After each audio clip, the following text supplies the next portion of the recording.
Com vocês, aprendemos cada vez mais. A equipe da Casa Espírita, ela se prepara durante toda a semana, através dos estudos. Para quê? Primeiro, para evoluir a si mesmo, os próprios trabalhadores. Mas isso através de uma relação que nós estabelecemos com a comunidade. Porque, segundo as pesquisas agrônomas, quando eu pego uma planta frutífera e a planto isolada das demais, ela demora muito para crescer e produz péssima qualidade de frutos. Quanto mais plantas da mesma espécie é colocada, mais rápido ela cresce e os frutos são melhores. Por isso, no mangueiral, as mangas são muito maiores, mais doces do que um pé isolado de manga. No laranjal, as laranjas são maiores, muito mais doces, muito mais bonitas do que um pé de laranja bem longe separado. Nós somos um mangueiral aqui. Transformando isso numa descoberta científica, cada um de nós está emitindo um pensamento agora. E cada pensamento que nós temos emite ondas. Nesse instante, estamos mergulhados no mar de ondas de pensamento, onde um interage com o outro sem perceber. Isso aqui é o melhor tratamento que existe espiritual, onde o meu bom ânimo, a minha visão da vida otimista influencia sem querer no meu colega do lado. E naturalmente o bem vai vencendo, ganhando espaço, influenciando os pensamentos negativos, derrotistas. Não estamos falando aqui de interação com o mundo espiritual, estamos falando somente de uma visão nós mesmos. Nesta sala já estamos fazendo caridade sem pensar com o próximo. Às vezes nós estamos com certas dificuldades e ao ouvir numa casa espírita, numa igreja católica, num templo evangélico, num templo budista, seja onde for, que se fala de amor, de paz, de renovação, de caridade, perdão, estamos fazendo tratamentos, um tratando do outro, sem nós percebermos. Apesar da evolução ser individual, ela só ocorre em coletividade. Olha que coisa mais interessante. É como o pé da manga. Ela precisa por si só se desenvolver, mas ela ocorre muito melhor na coletividade de manga. Por isso necessitamos e vamos necessitar ainda das religiões por muito e muito tempo aí. Porque é onde nos aglomeram, onde nos colocam próximos um do outro, onde ouvimos as dificuldades dos nossos próximos e percebemos que às vezes a nossa não é tão ruim assim. Enfim, é onde nós ouvimos falar da palavra esperança, fé, Deus, amor, Cristo, etc. Então são essas palavras que dificilmente ouvimos na sociedade. Reinaldo sempre nos diz assim: o espiritismo não é algo social, é algo experimental, é algo existencial. Como é o dia de aniversário da casa, nós vamos iniciar uma mensagem de Emmanuel, ele dizendo o papel da casa espírita. Um templo espírita é, na sua essência, um educandário, em que as leis do ser, do destino, da evolução e do universo são examinadas claramente, fazendo luz e articulando orientação. É onde nós respondemos de onde eu vim, antes de eu ser eu mesmo, ou aonde eu estava, de onde eu vim, para onde eu vou depois dessa existência. Por que estou aqui? Será que tudo isso é culpa de papai e mamãe no momento de fogo ardente de paixão? Será que é um acidente genético onde o espermatozoide fecundando o óvulo, gerando zigoto, por alguma escolha da vida acidental, eu surgi? Será que realmente é assim? Demais, se esta viagem, que é a morte, entre aspas, é inadiável, e eu não conheço ninguém que ficou para semente, todos morreram, todos nós morreremos, é porque este lugar já merece uma preocupação muito maior do que a nossa rotina diária. Porque seja qual for a nossa vida, deixaremos tudo exatamente como está. Não levaremos nem um fio de cabelo nós. E para onde iremos?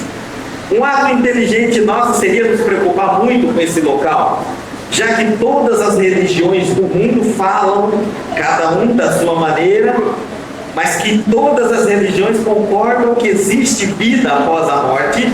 O que não chegam em concordância é como é essa vida depois da morte. Uns acreditam que você fica aguardando o juízo, dormindo. Outros acreditam que você fica num determinado local, mas mais ou menos em contato com outros seres espirituais. Outros acreditam, como a doutrina espírita, que você fica lúcido, acordado, entrando em relação com o mundo espiritual e entrando em relação com o mundo físico. Mas existe vida após a morte. Senão, para que serviria eu me sacrificar tanto para ser bom, para ser correto, se eu não tenho que prestar conta depois daqui? Aí a lei do mais forte valeria, ou seja, do mais esperto, já que não existem consequências lá na frente de tudo que eu fizer nessa existência física. Então, é na casa espírita onde nós iniciamos os estudos exatamente da filosofia, da ciência e da religião. Buscamos sim o amparo da ciência, apesar de não ser da função da ciência proporcionar-nos explicações do mundo espiritual. A ciência já tem o seu objeto de estudo muito bem definido: a matéria. A matéria.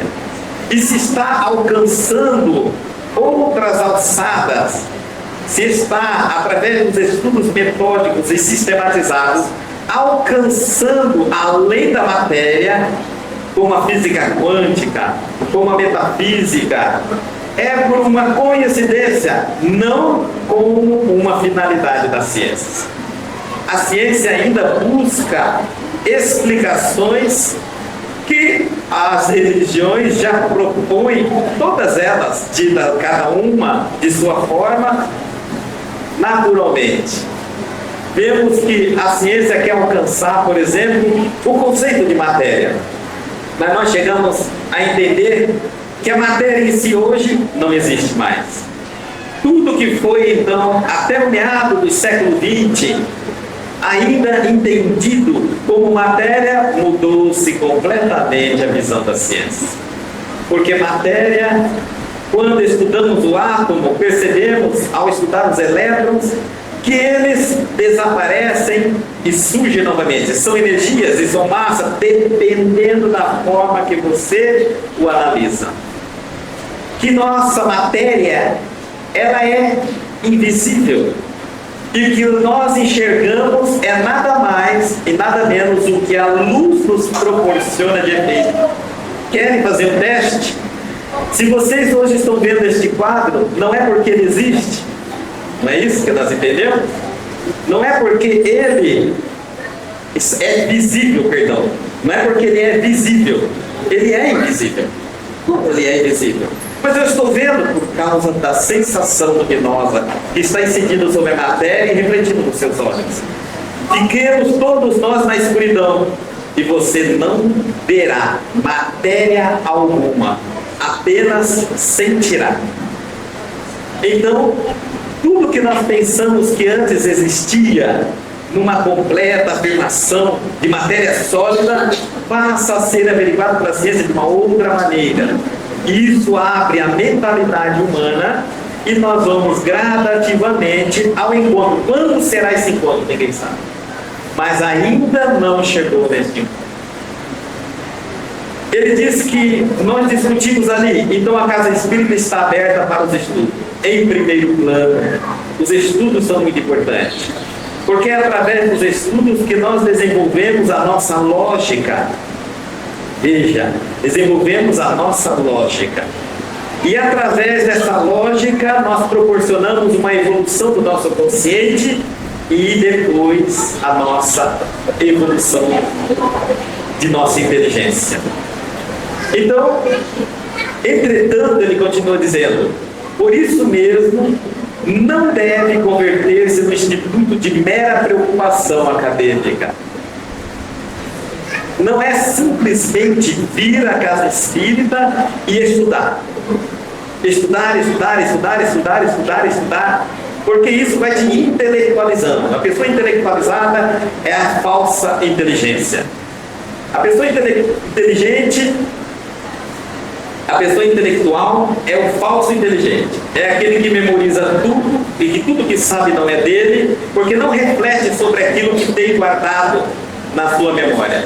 Por isso não muda o comportamento, por isso não atua conforme aquilo que sabe.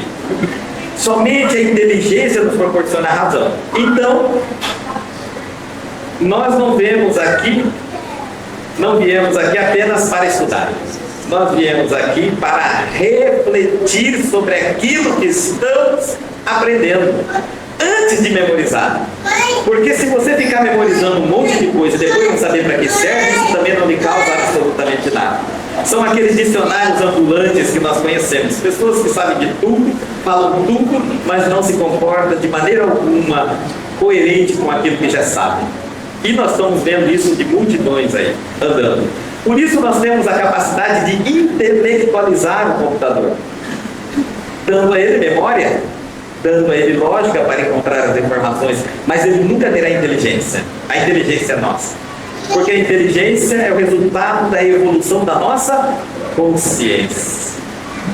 Então, um templo espírita, revivendo o cristianismo, é um lar de solidariedade humana, em que os irmãos mais fortes são o apoio aos mais fracos, e em que os mais felizes são trazidos ao amparo dos que gemem sobre o infortúnio. É aqui que nós viemos dividir o que está sobrando, o que está um pouquinho a mais do que o meu semelhante. Se eu tenho uma alegria, um estado de ânimo saudável, positivo e equilibrado, eu venho à casa espírita, porque além de estudar, eu quero contribuir com a psicosfera desta casa espírita. Eu quero contribuir com um sorriso, com um aperto de mão, com um abraço, seja o que for, através da minha convivência e melhorar o quadro existencial dos nossos irmãos. Lembra-se o que eu disse no início? Não conseguiremos a evolução individualista. Não conseguiremos. Isso se fosse fácil. Bastaríamos entrar no nosso quarto, cada um, né? E depois, então, traçar o nosso processo evolutivo. Não funciona assim. É isso que constantemente estamos vendo os grandes exemplos, os grandes homens que vieram sobre a Terra, que descendo das alturas evolutivas ainda convivem conosco na tentativa de nos persuadir, contaminar, influenciar, para dizer mais ou menos assim: olha onde eu cheguei, você também quer chegar, vem comigo, imita-me, acompanha-me, observe-me, aprenda comigo. Desta forma nós vamos absorvendo, através do exemplo, o seu comportamento, a sua maneira de pensar, a sua filosofia de vida, e vamos evoluindo. E quanto mais e mais começarem a agir assim, mais influenciaremos. Papai e mamãe começam a fazer em casa, influenciam os filhos seus netos, seus filhos também, os netos do papai e mamãe, e assim sucessivamente, e a sociedade logo está influenciada pelo bem, pelo amor, pelos bons exemplos, pelos bons comportamentos. É natural que existam desafios no trabalho. Natural, toda atividade, todo trabalho tem desafio. Na casa espírita, temos o desafio de relacionamento entre as pessoas diferentes que se reúnem, nem sempre compartilhando os mesmos interesses. É natural. Nós vivemos num sistema aberto. Isso significa que recebemos influência do meio e que lutamos constantemente com um fenômeno chamado entropia. Isso significa, esse fenômeno faz com que as coisas voltem à desordem. É uma luta constante contra a desordem. Quando cria-se uma disciplina, ao entrar novos elementos, ao vir pessoas novas na casa, a tendência é desorganizar as regras, é mudar as coisas de lugar, é não fazer que as coisas aconteçam sempre da mesma forma, é estarmos convivendo constantemente com novas experiências, com novos pensamentos, novas ideias, novos pontos de vista, novas dificuldades. Isso é muito natural. E se não houver um esforço tremendo para lutar com a negação da entropia, nós perdemos o controle. E naturalmente, como cada um de nós buscamos interesses diferentes, há-se choques entre pessoas, pontos de vista, colocações, forma de se executar o mesmo trabalho. Mas isso é perfeitamente compreensível, pois nós somos uma casa no mundo e não fora do mundo. Nós somos pessoas do mundo, somos seres humanos, não perfeitos ainda. Aqui na Casa Espírita nós não encontramos ninguém perfeito, ninguém é santo. Porque se assim fosse, não estaríamos aqui, já estaríamos no céu. É na terra que estão aqueles que lutam pela perfeição, pela santidade, pelo aprimoramento e pela evolução. É através desse exercício, que é o mandamento de Jesus. Então, nós temos que vencer um mito ao se relacionar, não somente na casa espírita, ao nos relacionarmos em casa, ao nos relacionarmos no trabalho. Surge-nos um mito, e que muitos de nós carregamos isso como se fosse uma lei e estamos equivocados. O mito é o seguinte: se você quer algo bem feito, faça você mesmo. Isso é uma teoria individualista, mentirosa. Porque a própria ciência, na área da psicologia, nos mostra que o ser humano se desenvolve mais em coletividade. Ele precisa de apoio, ele precisa de ajuda constantemente, porque ele precisa aprender e ele precisa ensinar. Ele precisa de incentivos, de elogios. Nós não vivemos de forma isolada como acreditamos. Seria muito bom se fosse assim. Por isso é que, apesar das dificuldades de não nos entendermos às vezes com os outros, ainda nos mantemos bem nítido na mente o dever e a obrigação de crescer, de evoluir e aprender a desenvolver. Porque se hoje nós temos dificuldade na casa espírita, nós também temos dificuldade no nosso lar. Nós também temos dificuldade no nosso local de trabalho. E se nós não começarmos, de uma maneira ou de outra, a superar essas nossas dificuldades, nós jamais vamos conseguir a evolução. Martin Luther King disse assim: o homem imitou o peixe, aprendendo a nadar. Imitou os pássaros, aprendendo a voar, mas não conseguiu amar o teu próximo, conforme os ensinamentos de Jesus. O primeiro mandamento: amai o próximo como a ti mesmo. E esse é um mandamento muito simples, apesar de muitos de nós ainda estarmos levando uma terrível jornada para conseguir. Mas não é o último mandamento. O último mandamento foi o mandamento que Jesus nos deixa depois deste.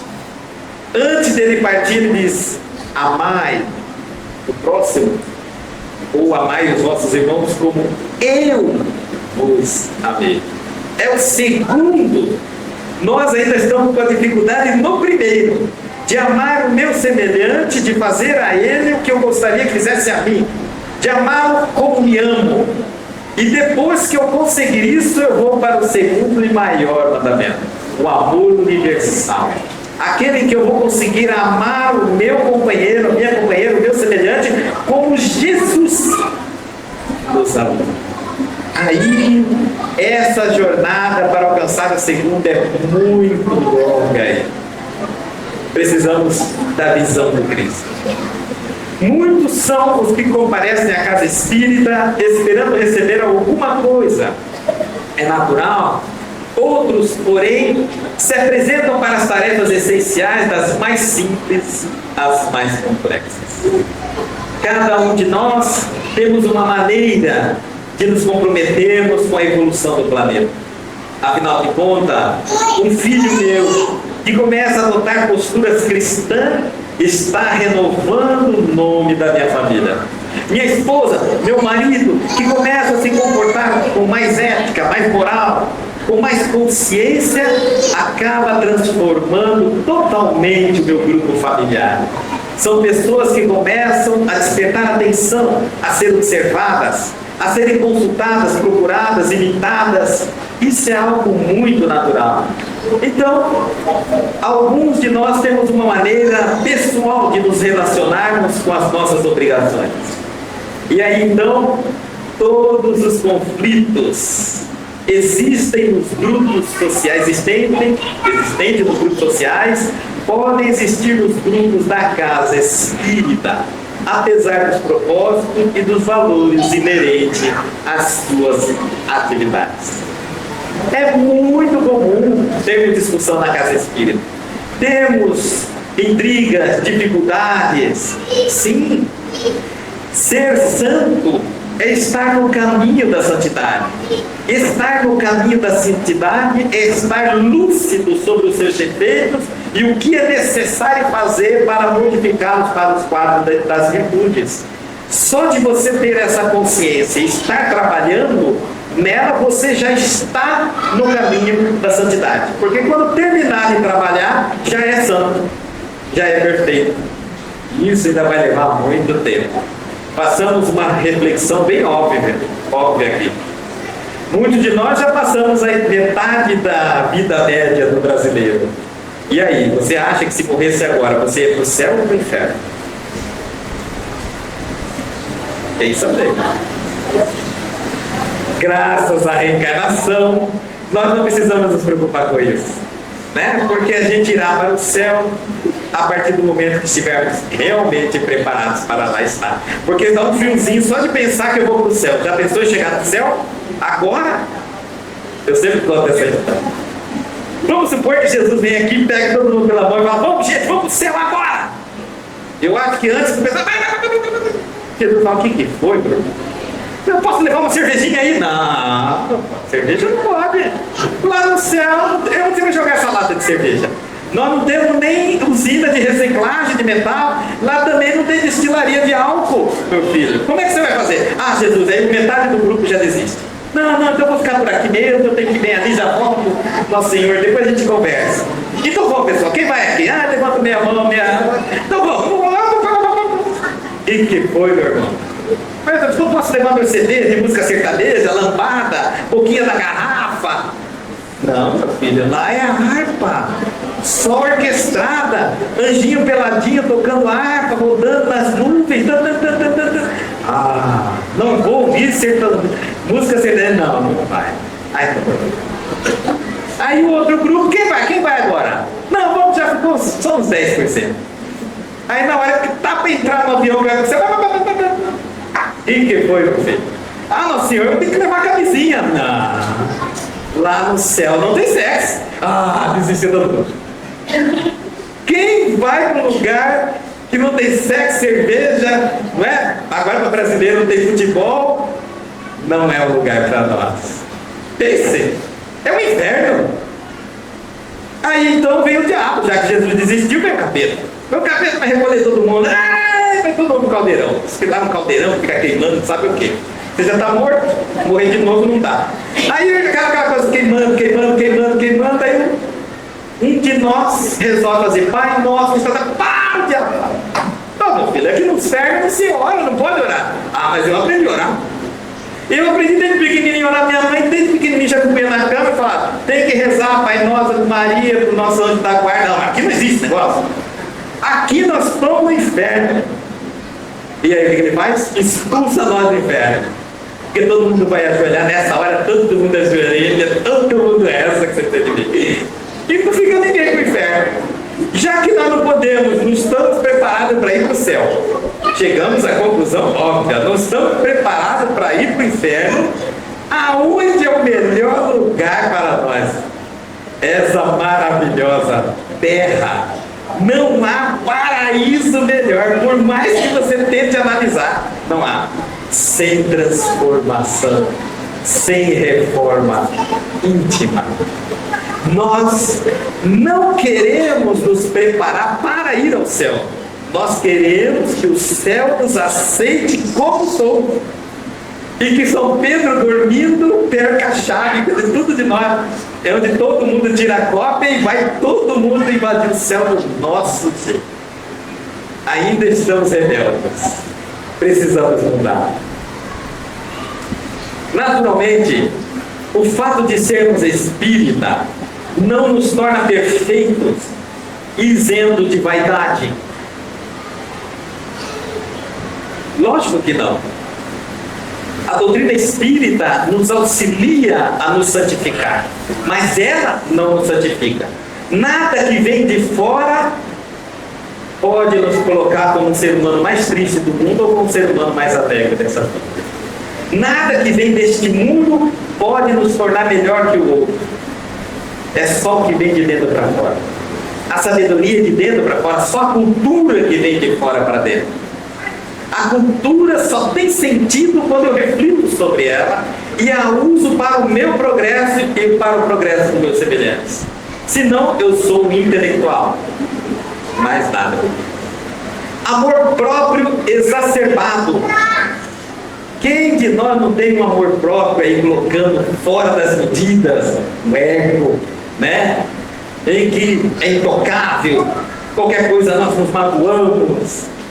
Quantos de nós não somos assim? É por isso que estamos na casa espírita.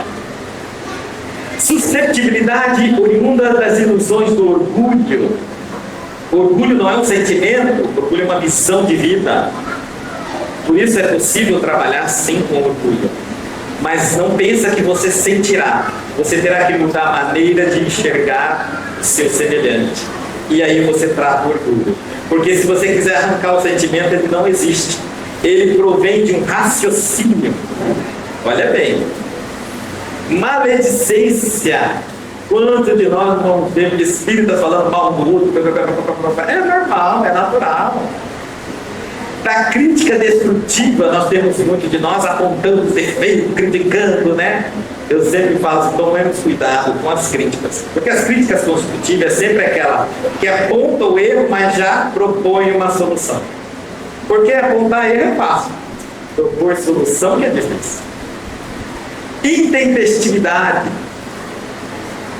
Sonhos de poder e autoridade. Quanto de nós tão difícil de aceitar um trabalho simples e comum da casa espírita se não for da diretoria, não é assim? Eu quero entrar na casa, mas eu quero ser presidente. Não, mas a gente precisa de um trabalho assim. Não. Diretoria no mínimo. Nós somos assim. Nós somos o homem velho. Nós somos lá no tempo da caverna. Andava com aquele cajado na mão, porrete, nós fazíamos guerra, destruímos a natureza, matávamos, roubávamos, vivemos brigando um contra o outro, aprendemos a ser os melhores, e naquela época os guerreiros eram os melhores, os que tinham técnica de matar, de destruir, e de repente nós entramos no século XXI tendo que aprender o quê? Perdoar, amar, tolerar, paciência. Isso não está dentro de nós. Passei a vida inteira estudando por milênios e milênios de anos em ser um bom general de exército, onde com uma mão eu matava, onde dominava pessoas e queria, com o maior sonho, acalentei sonhos de milênios de anos, de ser o maior, de comandar uma multidão de pessoas Como é que agora alguém me apresenta uma outra maneira de viver, onde eu tenho que renunciar a tudo isso que eu aprendi? Ah, não vai ser assim tão fácil, não vai ser. O nosso atavismo está ainda dentro de nós. Aquele homem que periodicamente olha para o outro, já quer matar, já quer partir para o bocó, já quer partir para a briga, está dentro de nós. É o nosso atavismo, o nosso passado, o nosso lado mais animalizado, que vem periodicamente tomando conta da nossa personalidade, e a gente quer resolver as coisas como resolvia antes, na briga, na queda de braço. Naturalmente, não vai ser assim que vai mudar tão fácil. Valores básicos do nosso relacionamento. É importante entender que não existe relacionamento sem a preocupação com as pessoas, mas preocupação genuína, sincera, com as pessoas com quem eu me relaciono. Se eu não estou nem aí para as pessoas, eu não me relaciono com elas. Eu crio qualquer sistema que vocês imaginarem para usufruir das pessoas, mas eu só consigo uma relação sincera quando eu me preocupo com as pessoas. Observe. Então, o primeiro item do valor básico de um relacionamento é amar o próximo como a si mesmo. Amar o próximo como a si mesmo. Preocupar-se com o próximo, como se preocupa com você. Fazer pelo próximo o que gostaria que vos fizesse. Não é verdade? É a base de tudo. É o primeiro mandamento, mas mandamento aqui mal traduzido, porque na realidade é o maior exercício que temos que fazer. É o maior exercício que temos que fazer. Amar. Porque o amor não surge, não nasce se não for exercitado. Assim como o mal não surgiu do nada, nós exercitamos a maldade. O bem também é assim. Temos que no início é muito difícil. No início nada é fácil. Nós viemos por milênios de anos nos atritando, chocando um contra o outro. Temos uma série de arestas para ser aparada. Somos totalmente pontiagudos, onde quando encostamos um no outro sem ver, o outro já até sente o susto. De tão elétrico que nós somos em relação à autodefesa.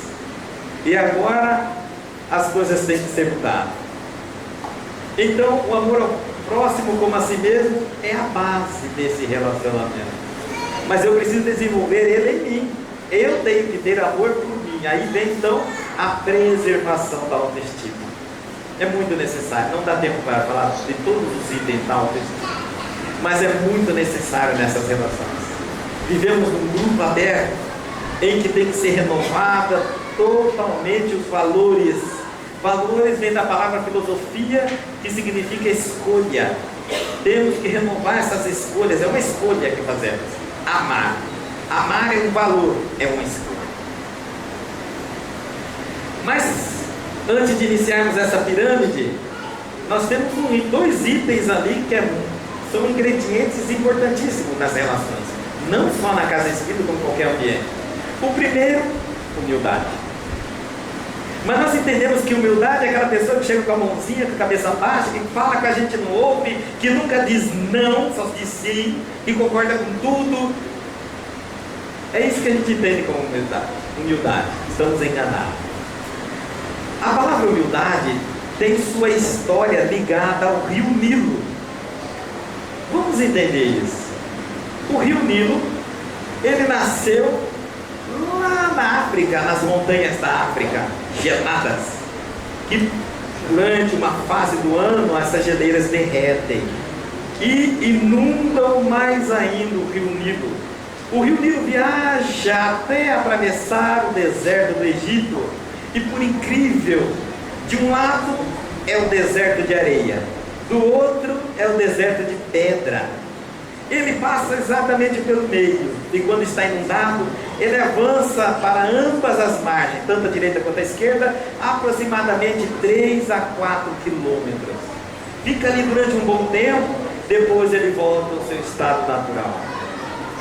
E aí sobra então uma terra fértil, onde está toda a agricultura e a economia do Egito. Essa terra recebeu o nome de humus, porque é uma terra fértil. Depois veio a derivação de humildes, que é humildade. Humildade significa deixarmos o terreno fértil para que a semente que ali caia, do amor, da paz, do conhecimento, da ética, da moralidade, brote.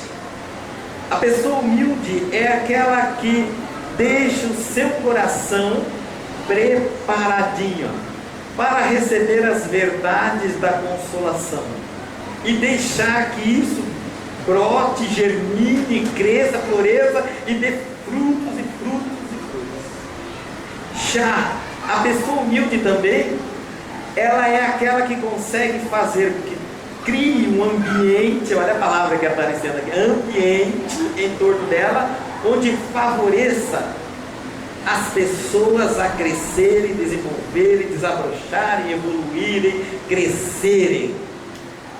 Agora nós podemos analisar se somos humildes ou não.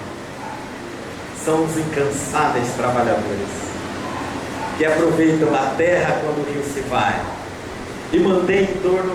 Agora bem, dentro de casa, eu sou aquele que propicia a minha família a evolução, o crescimento. De que forma eu faço isso? Eu estou preparado para debater, ensinar, tirar as dúvidas dos meus filhos, levá-lo aos canais de televisão onde ele encontre aquilo que ele busca, os sites da internet onde ele faça as pesquisas necessárias. Eu fui com ele em todas as religiões para que ele escolhesse qualquer uma delas, porque todas nos levam a Deus. Ou seja, eu estou propiciando àqueles que estão à minha volta condições necessárias para que eles se desenvolvam e se transformem num filho autêntico de Deus. Mas nós entendemos humildade como modéstia, e não é. Aí então vem a palavra caridade, um item que faz base disso. Só que a caridade se divide em 3 palavras. BIP, é o BIP, todo mundo tem esse BIP: benevolência, indulgência e perdão.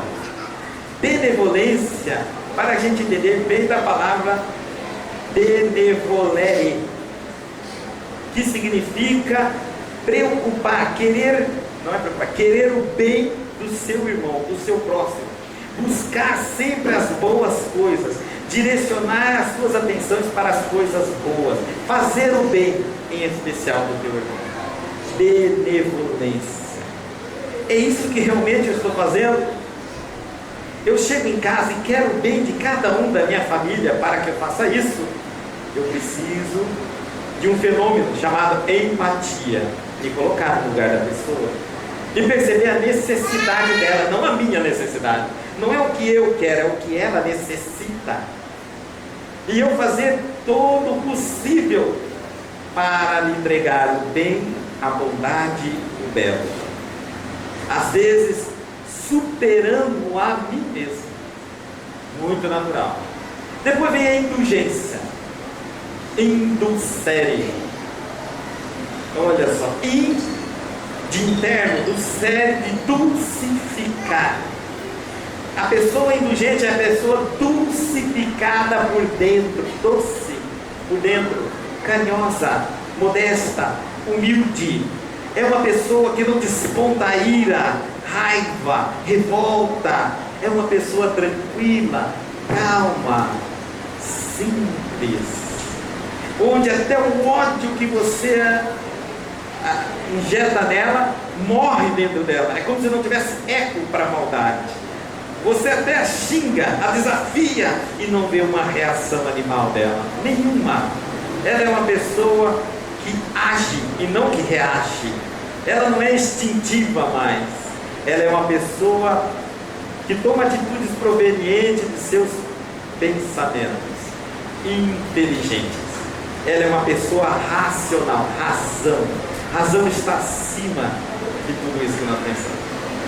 Ela é uma pessoa muito racional.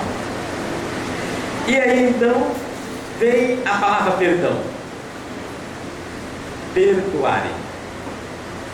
Os romanos arqueiros treinavam para a guerra periodicamente e eles lançavam suas flechas. Quando a flecha não atingiu o alvo, alguém gritava, o conferista que ficava ali gritava: perdoarem. É necessário pecados, erros, cometeu erro, pecados, é necessário perdoarem. Olha que interessante. Perdão é exercício, é necessário. Errou, é necessário exercitar, fazer mais vezes, dar-se mais, concentrar, perdoar. Como nós imaginamos até então, não é simplesmente aceitar todos os erros que nos fazem, mas é recomeçar, treinar, tentar e exercitar o amor acima daquilo que nos fazem. Continuar sentindo pela pessoa o amor de irmãos que somos filhos de Deus. Superar as deficiências desse nosso irmão. Tolerar, aceitar, deixar ir o que lhe fizeram de errado.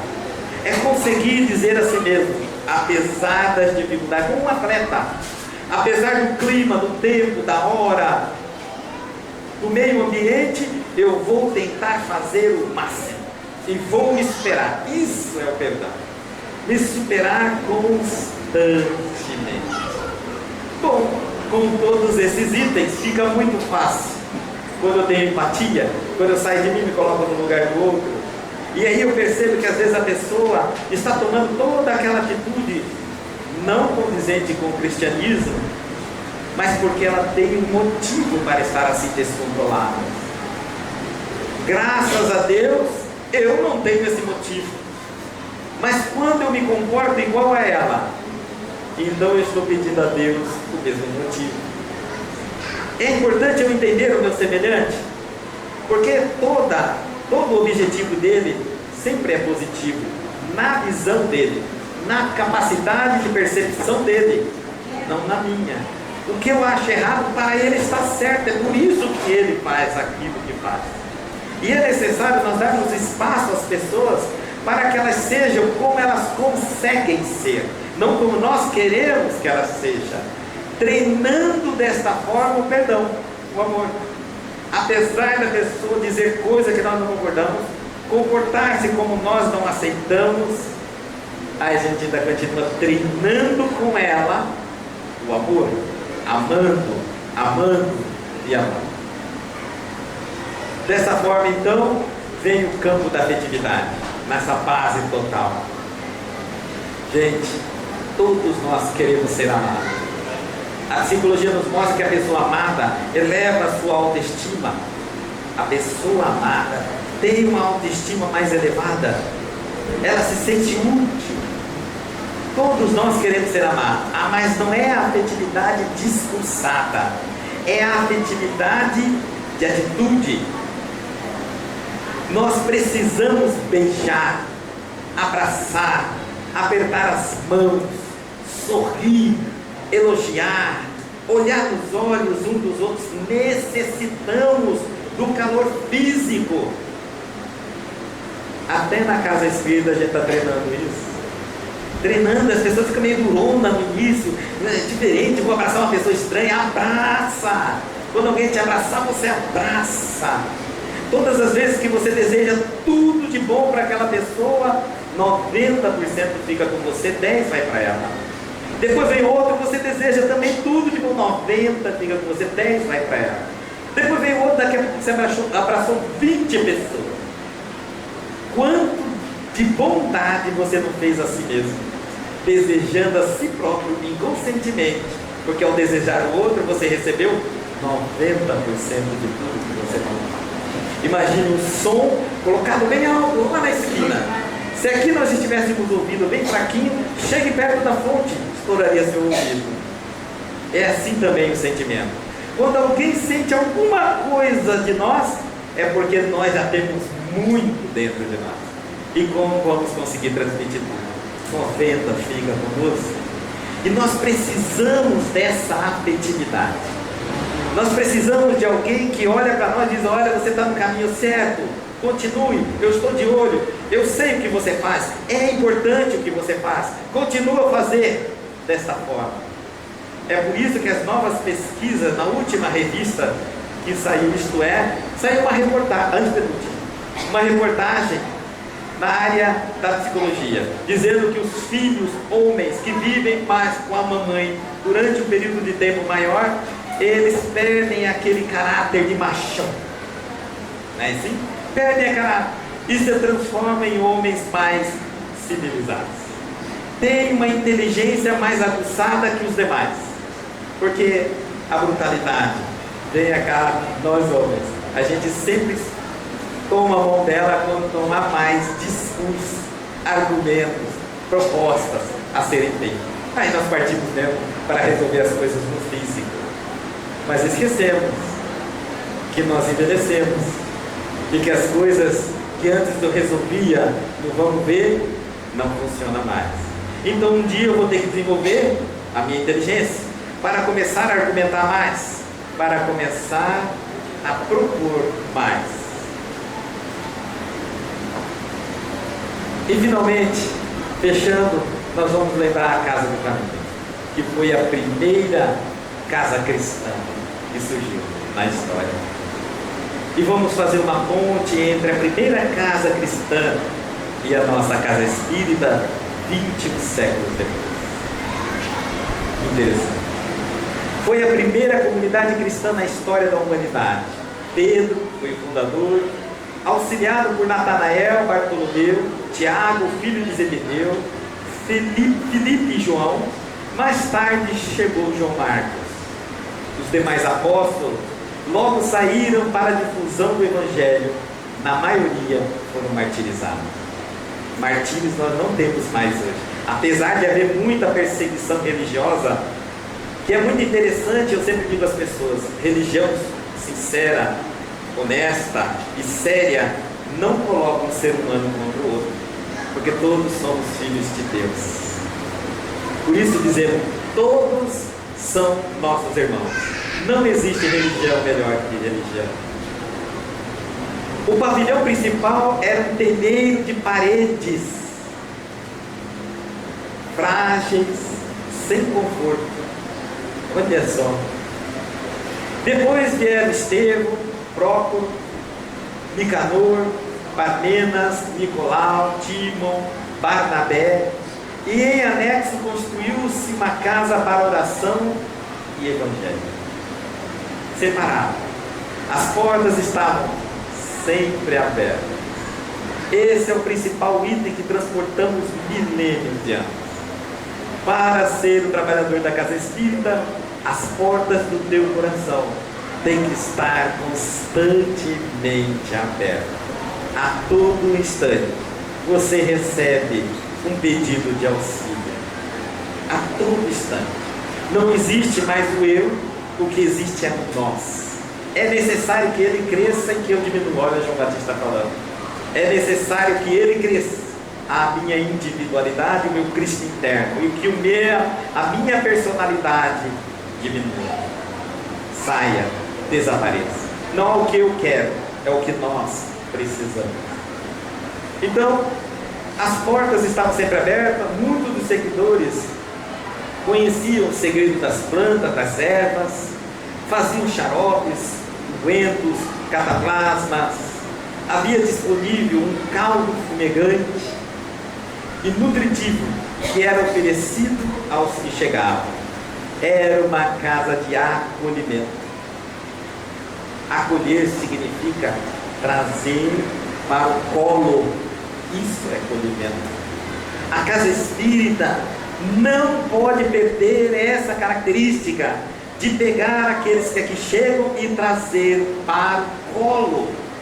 Porque nós viemos, muitos de nós, sedentos de afetividade, de atenção, de carinho, e é aqui que nós buscamos isso.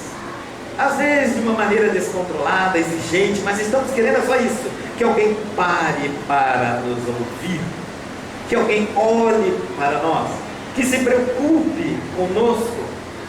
e que não interrompa quando a gente está falando, de forma alguma. Porque afinal de contas é o momento de acolhimento. É o que a Casa do Caminho fazia. Acolhia. A Casa Espírita não é uma escola comum. É uma escola para os nossos corações. É uma escola para as nossas relações. À noite acendia uma pequena fogueira no pátio. As pessoas se aproximavam e ouviam dos discípulos, os ensinos de Jesus. Depois de serem acomodados, tratados, recepcionados, ouvidos, e depois de comerem da sopa quente, nós não temos sopa hoje para dar, mas eu acredito que a Casa Espírita tem o calor do coração, que faz muito mais do que a sopa, que só enche o estômago. O calor do coração mata a fome do espírito, de afetividade, de atenção, de carinho. E era assim o cristianismo nascente. Alimentavam e assistiam os escravos, senhores, loucos, rancenianos. Lembremos aqui que ele colocou rancenianos, mas na época era visto uma palavra lepra. E vamos entender que lepra naquela época não era ranceníase somente. Qualquer ferida contagiosa na pele era considerado lepra. Nós não estamos numa época, há 21 séculos atrás, onde tínhamos microscópio para estudar que tipo de ferida era. Se ela era contagiosa, era exposta, purulenta, era lepra. Assim funcionava. Então, Paulo nos diz assim: poderemos atender a muitos doentes, ofertar um leito de repouso aos mais infelizes, mas a iluminação do Espírito deve estar em primeiro lugar. Se o homem trouxesse o Cristo no íntimo, o quadro das necessidades seria inteiramente modificado. 21 anos depois, nos encontramos reunidos cristãos numa casa espírita, ou uma igreja evangélica, ou numa igreja católica, ou num templo qualquer religioso. 21 séculos depois, nós ainda estamos na busca daquilo que Jesus nos ensinou. Ainda estamos carentes do Cristo, carente de paz, carente de amor, carente de equilíbrio, de harmonia, mas os nossos sonhos não desapareceram. É uma coisa muito interessante no ser humano. Somente aqueles que enlouquecem na rebeldia é que deixam de acreditar no amanhã, perdem a esperança. Mas aqueles que têm o equilíbrio conseguem manter-se, apesar de não encontrar acesa esperança no íntimo, porque buscam quase que compelidos automaticamente ao estado de felicidade. Ninguém nos deu testemunho dessa felicidade até hoje, porque ninguém a encontrou neste mundo. Buscamos em todos os lugares, nas mansões, nos casebres, nos negros, nos brancos, nos índios, nos países civilizados, nos países não civilizados. Buscamos de todas as formas e em todas as religiões que existem pelo mundo, e não encontramos a felicidade, porque ainda buscamos fora de nós aquilo que está dentro de nós. E tudo isso que existe no mundo serve apenas para encontrarmos o que já está dentro de nós. Para nós encerrarmos a palestra de hoje, refletindo sobre tudo isso que falamos, vamos perceber o ambiente que criamos em torno de nós e dentro de nós. Isso é muito importante, porque quando lemos na Bíblia as curas que Jesus fez, nós esquecemos de uma coisa: só queremos alcançá-la, mas esquecemos que todas elas prepararam o ambiente antes para receber as curas. Sabe o que é fé? Nesse contexto que eu estou falando, fé significa que você Quando tem fé, você tem um ambiente necessário para Deus atuar na sua vida. Isso é fé. Você tem esse ambiente adequado para atuar Deus na sua vida? Se você não tem esse ambiente, não adianta buscar. Para você criar este ambiente, é necessário fazer uma reforma íntima. Propor novos pensamentos, sentimentos, palavras e atitudes. Reformar o homem velho, jogar o tacape para fora, jogar um pedaço de pau para fora e partir para uma luta de desafio interior. Você pode vencer os outros e se tornar o vencedor, mas se vencer a si mesmo se transforma em invencível. A luta é daqui para dentro de si próprio. Daí, fechando então nossa palestra, façamos essa reflexão. Quantos daquela mulher hemorrágica, no meio de uma multidão, quando Jesus andava, o acotovelava, o empurrava, era uma multidão que tocava em Jesus incessantemente, e de repente ele levanta a mão e diz: alguém me tocou. Pedro: Senhor, lógico que alguém me tocou no meio de uma multidão dessa. Não, Pedro, alguém me tocou. E ele começa a buscar a pessoa com o olhar, quem houvera lhe tocado. E explica a Pedro: porque senti que de mim partiu uma virtude. E ele encontra aquela mulher lá no canto, que tinha medo de se manifestar, mas ela denuncia quando encara com Jesus, e Jesus sabe que é ela. É incrível a história. Quantos não foram pedir ao Cristo? Quantos não tiveram contato físico com Jesus? Quantos não tiveram oportunidades pessoais com o Mestre? Mas só quantos receberam? Nem todos. Porque nem todos haviam criado o ambiente necessário para Deus atuar na vida deles. E observemos que Jesus usa diversas técnicas quando ele busca as pessoas para curar. Retira alguns da multidão, outros cura com a multidão, outros ele vai pessoalmente com uma filha de Jairo curá-la, outras ele manda apenas que o centurião volte e encontrará seu escravo curado. Ele usa todas as técnicas de cura, mas ele nunca diz: eu curei. A sua fé te salvou. Faça conforme credes. Isso significa que Deus só age na nossa vida independentemente de qualquer coisa.